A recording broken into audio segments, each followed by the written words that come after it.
Sylvie Simon, bonjour. Bonjour. Bonjour. On nous parle de plus en plus de perturbateurs endocriniens. D'où ça vient? Est-ce qu'on le trouve dans l'alimentation? Est-ce qu'on le trouve dans l'eau? C'est quoi exactement On le le trouve perturbateur? partout. Enfin, Mais c'est quoi les dans l'eau. perturbateurs? Effectivement, c'est parce que les femmes prennent on prend des hormones. Les femmes La pilule. prennent la pilule, En l'occurrence. prennent des hormones à partir d'un certain âge.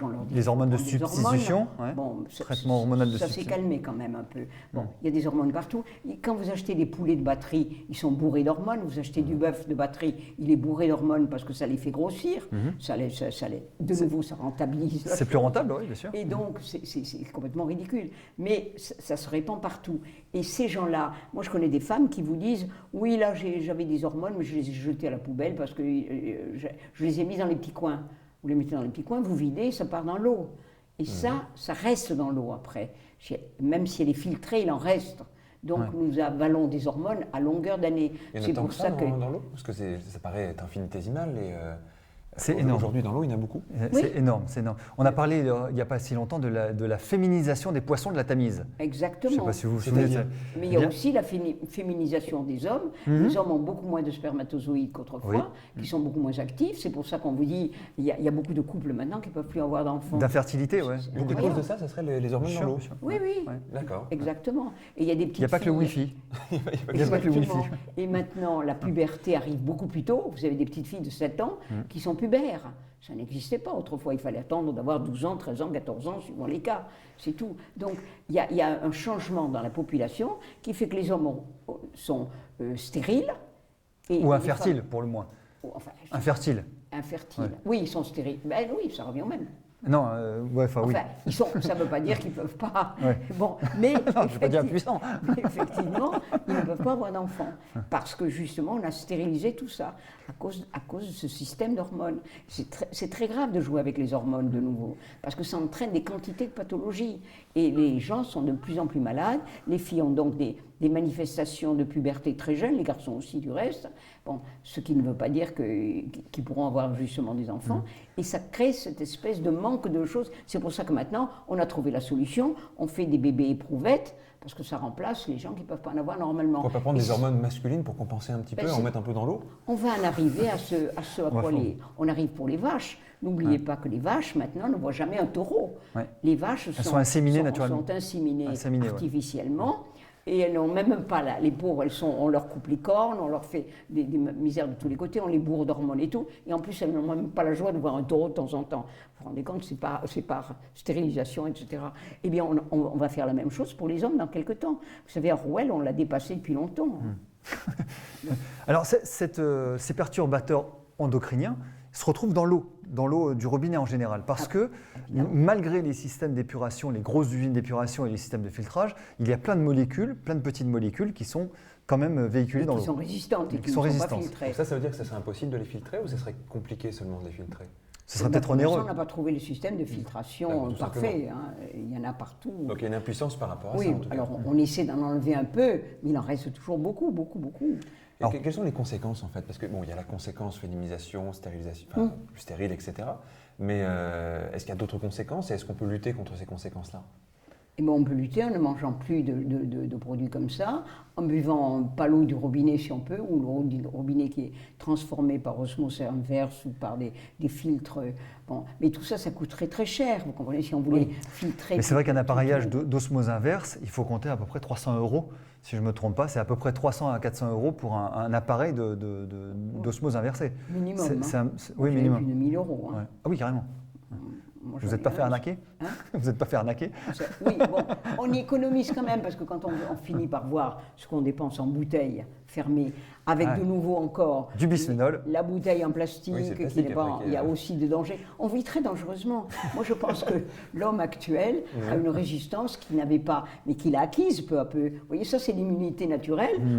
Si on mettait un homme du Moyen-Âge sur la place de la Concorde pendant un quart d'heure, je pense qu'il mourrait. Si on allait au Moyen-Âge, on serait peut-être pas super en oui. très bonne santé non plus. Il n'aurait plus de défense naturelle. Donc on est quand même, on vit dangereusement pour ces choses-là, mais c'est pas la peine d'en rajouter. Bon, on respire de l'air qui est complètement pollué, on avale de l'eau qui est dégueulasse, on nous bazarde maintenant avec les chemtrails, on nous envoie de l'aluminium, des métaux lourds et des choses comme ça sur la Vous pensez que ça tête. pourrait avoir des vertus? On pense à Raspoutine qui prenait sa dose de cyanure tous les jours et qui finalement était résistant. On finirait pas par être résistant à tout à force de faire tout ça? Ouais. Non, mais pour tout, c'est pareil. Où que vous vous tourniez, vous avez des dangers qui vous menacent. Bon, moi, je ne veux pas faire peur aux gens, au contraire. C'est fait. On peut passer à côté. On peut passer à côté, justement, en mangeant bio. Voilà, c'est ça, en refusant limitant les trucs. dégâts. Voilà, et on vous dit toujours, oui, mais qu'est-ce qu'on peut acheter? Je dis, mais si vous n'achetez pas toutes les merdes qu'on nous vend, eh bien, on ne les fabriquerait pas. Ça, c'est Coluche qui disait ça, il avait C'est raison. vrai, il a raison, c'est logique. Si on n'achetait pas, on ne fabriquerait pas. C'est Donc, la loi à de nous. l'offre et de la demande. Voilà, c'est aux citoyens de se prendre par la main et de dire je refuse d'acheter ces cochonneries-là, je refuse de faire vacciner mes enfants, je refuse de prendre des médicaments qui ne me plaisent pas, pour l'eau du j'exige robinet. d'avoir tout le monde se bat par exemple pour les acquis sociaux. Vous avez vu des gens se battre pour que leur Enfant. praticien de médecine douce puisse exister. J'ai jamais vu Pas encore. qu'on Ça se viendra, batte pour ça son viendra. ostéopathe, pour son homéopathe, Mais pour c'est- toutes ces choses-là. Mais Sylvie Simon, c'est la révolutionnaire. La révolution est en route. C'est un mouvement citoyen que vous Mais voulez oui, lever. mais au moins, écoutez, si tous les gens étaient comme ça, ils Bien ne seraient sûr, pas mais- malades, mais vous êtes là ils pour ne seraient pas ça. cher à la sécurité sociale, nous n'aurions pas de dettes, nous serions heureux Je reviens sur mon dans le mot du meilleur des robinet. mondes, Là le où- vrai là où- meilleur des mondes. Là où c'est révoltant, c'est que d'un côté, en effet, il y a les bouteilles en plastique, puis de l'autre côté, l'eau du robinet. Oui. On déconseille a priori aux enfants de boire de l'eau dans les bouteilles en plastique, donc on se doute que c'est un peu dangereux. Il vaut mieux. Il vaut mieux. Donc on a quoi comme choix? Bon, il y a des appareillages apparemment assez compliqués, mais est-ce qu'il y a un moyen, même en consommant régulièrement l'eau du robinet, de ne pas avoir ces dérèglements-là? On pourrait, mais il y a tellement d'intérêts en jeu qu'on empêche. Mais moi, en tant que personne, en attendant que les choses plus lourdes puissent commencer à bouger, moi, qu'est-ce que je peux faire quand j'ai soif chez moi, en fait? Comment je peux faire pour boire de l'eau qui soit bonne? Mais il faudrait creuser des puits, et encore les puits, on va les Ça abîmer va avec être les gaz de compliqué à voir, schiste, alors ça n'arrangerait rien non plus. Là, t'as de quoi creuser à Montmartre. Hein. C'est Tombé très sur Non, des mais mines avant, au moins, au minimum, comme conseil pratique, quand même, ça serait d'avoir des filtres, c'est ça? Des eaux Oui. filtrées, hein, de pouvoir filtrer notre eau. De toute façon, filtrer avec les filtres Brita, c'est pas beaucoup, mais c'est quand même C'est beaucoup déjà mieux ça. quand même. Ça coûte 20 €. Ou autre. Il n'y a pas que Brita, il y en a. Oui, non, je dis, mais, oui, exactement. Bon, tout ce genre de filtre, c'est déjà mieux que rien. Bon, tandis que l'eau du robinet, dès que vous l'ouvrez, vous avez l'impression que c'est pas de l'eau qui est chlorée, c'est du chlore qui est aquatique, c'est tout. Mais pourtant, il y a eu une grande campagne de notre cher maire parisien, parce qu'on est à Paris. Notre cher maire a dit « Moi, je bois de l'eau du robinet ». Il a même fait enlever des tables de réunion les eaux minérales pour dire « Nous, on met de l'eau de Paris parce que l'eau de Paris est bonne C'est pas vrai. ». C'est pas vrai. Mais c'est pas vrai. Ouais. Oui, mais alors ça, si vous prenez un homme politique comme 10 heures de vérité, alors là, il raconte n'importe quoi. Moi, je les n'importe crois. où. Hein. Je les crois, moi. Et malheureusement, beaucoup de gens de la population Ouais, y croient. c'est C'est ça ça, le le drame, ouais. c'est qu'ils croient, ils croient ce qu'on leur dit. Vous savez, on vous dit toujours, moi je me souviens un jour, quelqu'un m'a dit, mais oui, mais si tout ce que vous dites était vrai, on le saurait à la télé.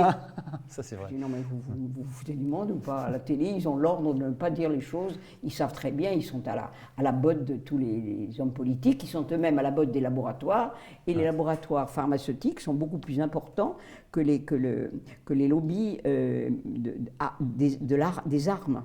Autrefois, on disait ce sont les armateurs qui sont pas les armateurs, les marchands d'armes, qui sont les gens qui gouvernent le monde. Mais maintenant, ce sont les laboratoires, ce ne sont pas les marchands d'armes. Alors, il y a les perturbateurs endocriniens, mais aussi les produits chimiques que l'on ingère aussi, Mais oui, de on la revient même manière. toujours. C'est la même chose. Il y a un hein. mélange de tout ça. Et alors, quand vous mélangez tout ça, ça fait une bouillie, on ne sait pas où on va. Et on ne sait même pas quels sont les responsables. C'est ça le problème. C'est qu'on a tellement de polluants qu'on ne sait pas quel est le polluant qui va vous rendre vraiment malade. C'est la même chose maintenant. Je reviens au vaccin. Le Gardasil, par exemple, qu'on donne à une femme de 14 ans, elle va faire un cancer à 50 ans.